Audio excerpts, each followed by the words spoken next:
এসব কি? আর তুমি সারাদিন আজকে কোথায় ছিলে? তোমাকে অফিসে খোঁজ নেওয়া হয়েছে, তুমি সেখানে ছিলে না। তুমি কোথায় ছিলে সারাদিন? মানে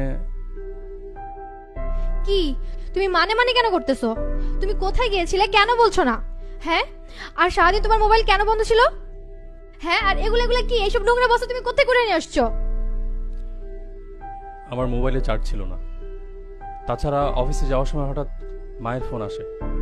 মা বললেন ভাবি নাকি থেকে বাসা থেকে বের করে দিছে। এটা শোনার পর আমি আর থাকতে পারিনি, তাই মাকে নিয়ে আসলাম। মানে কি?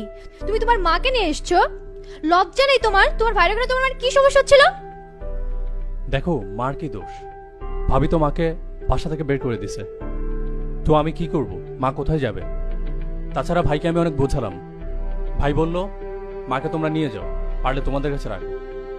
তো আমি কি করব? তাই সাথে করে মাকে নিয়ে আসলাম। কেন? হ্যাঁ কেন?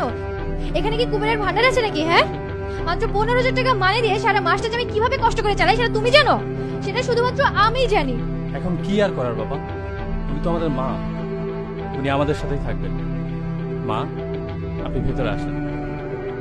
না, আপনি আসবেন না। তুমি এই মুহূর্তে তোমার মাকে তোমার ভাইয়ের বাসায় রেখে আসবে, তা না হলে আর আমি এক মুহূর্তে এই বাসায় থাকবো না। আর উনি কি এমন মহারানী হয়েছে যে ওনাকে তাড়াই দিল আর উনি চলে আসলে এখানে ড্যাং ড্যাং করে? একটু লজ্জা করলো না ওনার আসতে? কি করব? তোর ভাবি তো আমাকে বাড়ি থেকে বের করে দিয়েছে, আমি কোথায় যাব?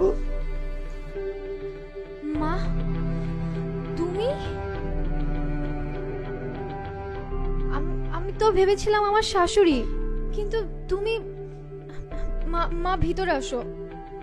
আর তাছাড়া ভাই ভাবির সাহস হয় কি করে তোমাকে বাড়ি থেকে বের করে দেওয়ার? তুইও তো তোর শাশুড়ি ভেবে বাড়ি থেকে বের করে দিচ্ছিস, সেও তার শাশুড়িকে বাড়ি থেকে বের করে দিচ্ছে। তুইও তো তোর ভাবির মতো হয়েছিস। আমি আর এক মুহূর্ত তোর বাড়িতে থাকবো না।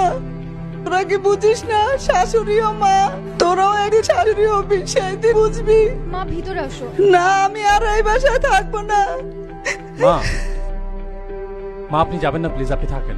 না, আমি আর এই মা, বাসায় থাকবো আমি না। আপনার ছেলের মতো। তোমার জন্য এইসব হয়েছে। তুমি থাকো এখানে, আমি গেলাম।